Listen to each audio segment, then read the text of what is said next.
bal qiyaas daawade ilmo yar oo ciyaarayay ciyaarta dhuumaalaysiga oo la ciyaarayay saaxiibadii ayaa waxa uu ku dhuuntay container goob cilla yaalay containerkaasi oo iska furnaa ayuu galay si uu uga dhuunto saaxiibadii goob taasi containerka dhexdeeda cabaar ayuu dhex joogay isaga oo ka dhuumanaya maadaama uu daadiisu yarayd hurdo ayaa qabatay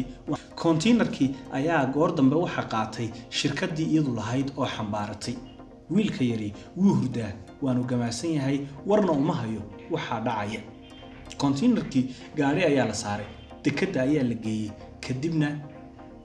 markii uu gaaray dal kale oo ah dalkii uu socday ayaa la furay containeradii marnaa maadaama containeradu marna ay faaruq yihiin marna alaabta lagu soo qaado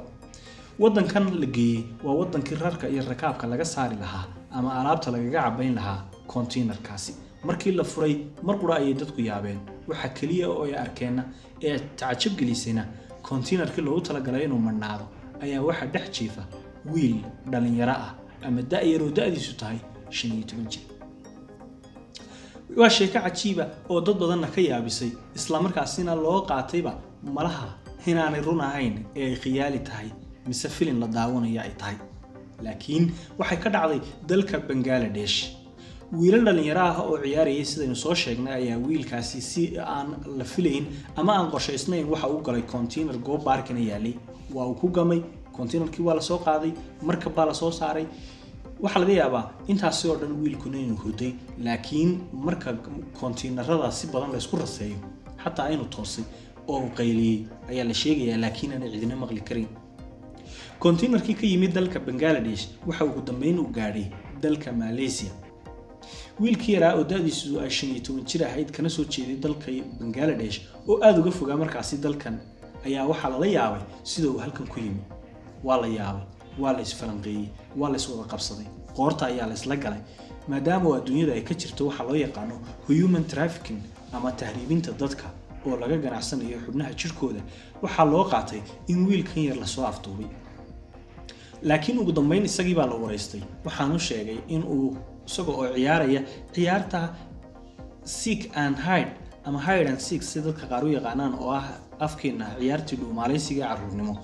uu ciyaarayay isla markaasina uu ku dhuuntay containerka uu isagu galay kadibna uu ku gamay oo uu seexday isla markaana aanu ogeyn goor la soo qaaday sidana halkan uu ku yimina uu isagu ku dhiisu la yaaban yahay arintii ayay noqotay mid baraha ama waa baraha bulshada iyo warbaahinta guud ahaan gasha iyo waliba inay cirka isku shareertay oo dawladuhu ka wada hadleen in wiil dhalinyaro oo laga soo gaxeeyay wadanka Bangladesh lagu hayo dalka Malaysia wiilka yar ayaa waxa lagu magacaabaa Fahim daadiisuna waa 15 jir tan ayaana macnaheedu noqonayaa inaanay nimankii soo qaaday containerku arkaynin isla markaana isaguna uu hurday oo aanu soo jeedin oo qaylin markii containerka la qaadayay waxaanay sheegeen in iyagu containerka mar qoran dusha ka qufureen oo aanay gudihiisa markaasi hubinin ama check garaynin containerkan ayaa ahaa container ganacsi waxaanu ka soo dhaqaaqay sidaasi aynu sheegnay magaalada Chittagong ee dalka Bangladesh 12 bishan aynu ku guda jirno isaga oo 17 bishan gaaray dekada Malaysia ee Klang taasoo ka dhigan in muddo 5 cisho oo ilmaha yari ku dhex jiray containerka ugu dambeynna 6 cisho oo ku jiray containerkii markii uu gaaray halkaasi ee la helay booliisku waxay sheegeen inuu caafimaad qabo oo nabad qabo inkastoo aanu cuntiyo biyo 6daas cisho oo containerka ku jiray aanu helin laakiin xaaladiisa iyo dacfi badan oo ku jiray darteed xaaladu waxa loola cararay dhinaca emergency-ga waxaana la siiyay adeegyo dhinaca caafimaadka ah ama taakalo caafimaad si loo hubiyo isla markaasina caafimaadkiisa iyo dheecaankiisa dib loogu soo celiyo oo nafaqo dib loo siiyo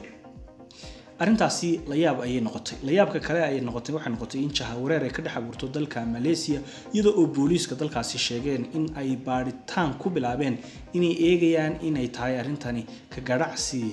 bini'aadamka inay la xiriirdo ugu dambeynna ay u soo baxday in ay ahayd case iska caadi ah isla markaana aanay wax cadayn helin markii ay wiilka yar iyo waliba nimankii containerka soo qaadayba la wareystay